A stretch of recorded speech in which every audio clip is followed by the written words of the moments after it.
dexamethasone suppression test, DST, dexamethasone, a synthetic glucocorticoid. They give it to you, and this is a way of testing whether your system is resistant to turning off after the end of stress. Do you just go on secreting corticoids long after it's over with? The DST is the standard test for this. And the DST was invented in the early 60s, and I remember my friends and I were so excited about it, the potential of the DST.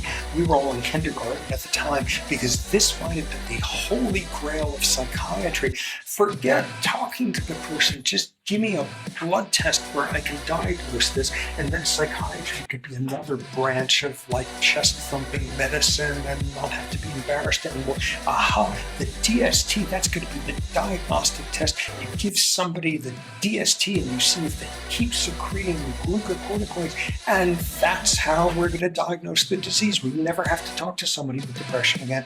And of course, that turned out not to be remotely specific enough. There's other psychiatric disorders where you get disappointment, all of that. By first grade, I had come to terms with it. Nonetheless, what you see with the glucocorticoid system is, just as in the brain, your hormonal system is suggestive of chronic depression, is chronic activation of the stress response.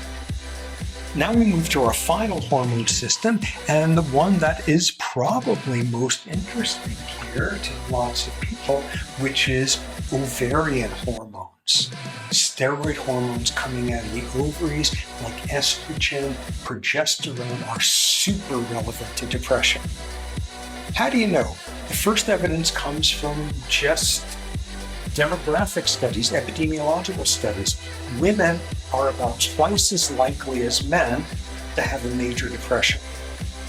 They're not twice as likely to have bipolar disorder, manic depression, totally different disorder we're not talking about, but about 2 to 3 times the rate that men do cross-culturally. All sorts of societies look at, whoa, why are women so vulnerable to depression? Maybe they're not. Maybe there's all sorts of confounds there.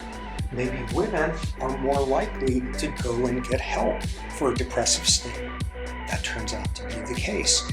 Maybe women are more likely to be able to do the reflection on emotions needed to sort of come out the other end, and reflection is more